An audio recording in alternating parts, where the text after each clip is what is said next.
ಅನಿರ್ದಿಷ್ಟ ಕೇಳಿದ್ರೆ ನಮ್ಮ ಅನಿರ್ದಿಷ್ಟಕ್ಕೆ ಅವಕಾಶ ಮಾಡಿಕೊಟ್ಟಿಲ್ಲ. ಒಂದಿನ ಧರಣಿಯನ್ನು ಮಾಡ್ತಾ ಇದ್ದೀವಿ.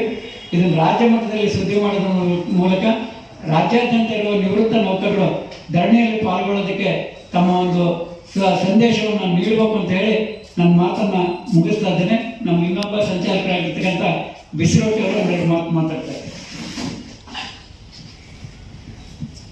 ಕರ್ನಾಟಕ ರಾಜ್ಯ ನಿವೃತ್ತ ನೌಕರರ ವೇದಿಕೆ 26,436 ಸದಸ್ಯರನ್ನು ಹೊಂದಿದಂಥ ಈ ಬೃಹತ್ ಸಂಘಟನಾ ವೇದಿಕೆಯ ಜೀವಾಳವನ್ನು ನೀಡಿ ಗೌರವಾನ್ವಿತರು ಸುಪ್ರೀಂ ಕೋರ್ಟಿನ ವಿಶ್ರಾಂತ ನ್ಯಾಯಾಧೀಶರು ಆದಂಥ ಸನ್ಮಾನ್ಯ ಸಂತೋಷ್ ಹೆಗಡೆ ಅವರ ಮಾರ್ಗದರ್ಶನದಲ್ಲಿ, ಅವರ ಒಂದು ಆಶೀರ್ವಾದದಲ್ಲಿ ಅವರು ಏನೇ ಹೇಳಿದರೂ ಸಂವಿಧಾನಬದ್ಧವಾದಂತಹ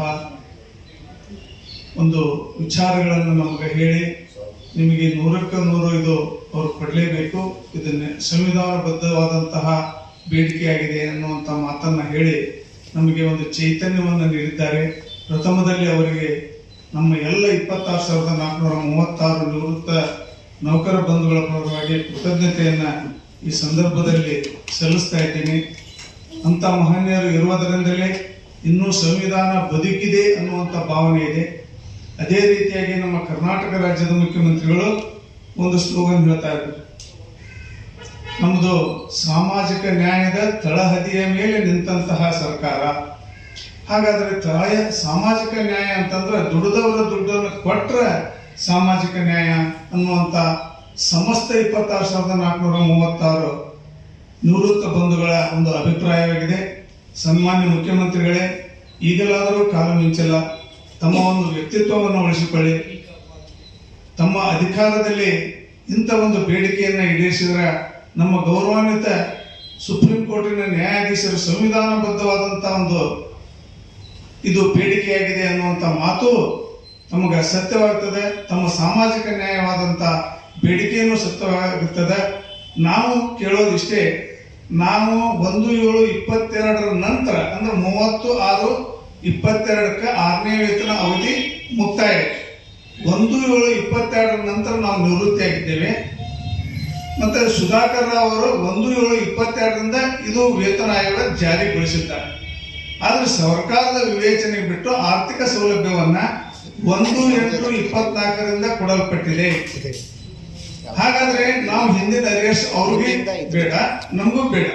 ಬಟ್ ನಮಗೇನಂತಂದ್ರ ಆ 7ನೇ ವೇತನ ಆಯೋಗದಲ್ಲಿರ್ತಕ್ಕಂಥ ವೇತನ ಪರಿಷ್ಕರಣೆ ಅನುಸಾರವಾಗಿ ನಮಗೆ ಕಮ್ಯುಟೇಷನ್, DCRG, EL ಎನ್ಕಾಸ್ಮೆಂಟ್ ಪ್ರತಿಯೊಬ್ಬ ನೌಕರದಾರರಿಗೆ ಡಿ ದರ್ಜೆದವರಿಗೆ 8 ಲಕ್ಷದಿಂದ ಹಿಡಿದು ಎ ದರ್ಜೆದ ನೌಕರದಾರರಿಗೆ 23,06,000ವರೆಗೂ ಇದು ಒಂದು ಆರ್ಥಿಕ ನಷ್ಟ ಉಂಟಾಗಿದೆ.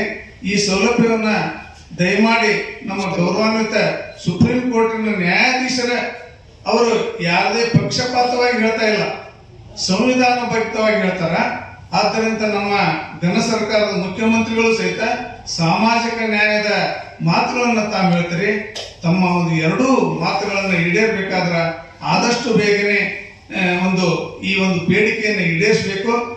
ಒಂದು ವೇಳೆ ಈಗಾಗಲೇ ನಮ್ಮ ಮಹಾಪ್ರಧಾನ ಸಂಚಾಲಕರು ಷಣ್ಮುಖಯ್ಯನವರು ಹೇಳಿದಂತೆ ಇದೇ 22ರಂದು ನಾವು ಬೃಹತ್ ಪ್ರಮಾಣದ ಪ್ರತಿಭಟನಾ ಒಂದು ಕಾರ್ಯಕ್ರಮವನ್ನ ಫ್ರೀಡಂ ಪಾರ್ಕ್ನಲ್ಲಿ ಇಟ್ಟಿದ್ದೇವೆ.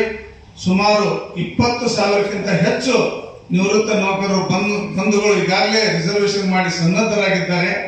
ಅಲ್ಲಿ ಅಂತ ಒಂದು ಪ್ರತಿಭಟನೆ ಹಿರಿಯ ನೌಕರರಿಗೆ ಈ ಒಂದು ತೊಂದರೆಯನ್ನು ಕೊಡದೇ ಸರ್ಕಾರ ಆದಷ್ಟು ಬೇಗ ತೀರ್ಮಾನಿಸಲಿ ಅಂತಂದು ಈ ಸಂವಿಧಾನದ 4ನೇ ಅಂಗ ನಮ್ಮ ಮಾಧ್ಯಮ ಮಿತ್ರರು ಬಹುಶಃ ಈ ಒಂದು ಆರೋಗ್ಯ ಕೆಟ್ಟಾಗ ಸಂವಿಧಾನದ ಒಂದು ತಿರುಳನ್ನು ತಿಳಿಸುವಂತಹ ನ್ಯಾಯವನ್ನು ಒದಗಿಸಿಕೊಡ್ತಕ್ಕಂತಹ ಪಾತ್ರ 4ನೇ ಅಂಗ ಮಾಧ್ಯಮ ಮಿತ್ರರು ಅದು ಬಹಳ ಆರೋಗ್ಯಕರವಾಗಿ ಮಾಡಬೇಕು. ತಮ್ಮ ಒಂದು ಋಣವನ್ನು ಸಹಿತ ಮಾಧ್ಯಮ ಮಿತ್ರರ ಋಣವನ್ನು ಸಹಿತ ನಮ್ಮ ಎಲ್ಲ ನಿವೃತ್ತ ನೌಕರರು ಸ್ಮರಿಸ್ತಾರ. ಈ ಸಂದರ್ಭದಲ್ಲಿ ನಮ್ಮೊಂದಿಗೆ ಇದ್ದಂತ ಎಲ್ಲ ಗೌರವಾನ್ವಿತ ನಮ್ಮ ವೇದಿಕೆಯ ಮುಖಂಡರುಗಳೇ, ಗೌರವಾನ್ವಿತ ಸಂತೋಷ್ ಹೆಗಡೆ ಅವರಿಗೂ ನನ್ನ ಅನಂತ ಕೋಟಿ ಪ್ರಣಾಮಗಳನ್ನು ಸಲ್ಲಿಸಿ ಅವರ ಶ್ರೀರಕ್ಷೆ ನಮಗೆ ಸದಾ ಇರಲಿ, ನಮಗೆ ಅವರ ಶ್ರೀರಕ್ಷಣೆ ನ್ಯಾಯಬದ್ಧವಾಗಿರಲಿ ಅಂತಂದು ಆಶಿಸಿ ನನಗೆ ಮಾತನಾಡಲು ಅವಕಾಶ ಮಾಡಿಕೊಟ್ಟಂತ ಎಲ್ಲರಿಗೂ ಧನ್ಯವಾದಗಳನ್ನು ಹೇಳ್ತಾ ಇದ್ದೇನೆ. ಈಗ ನಮ್ಮ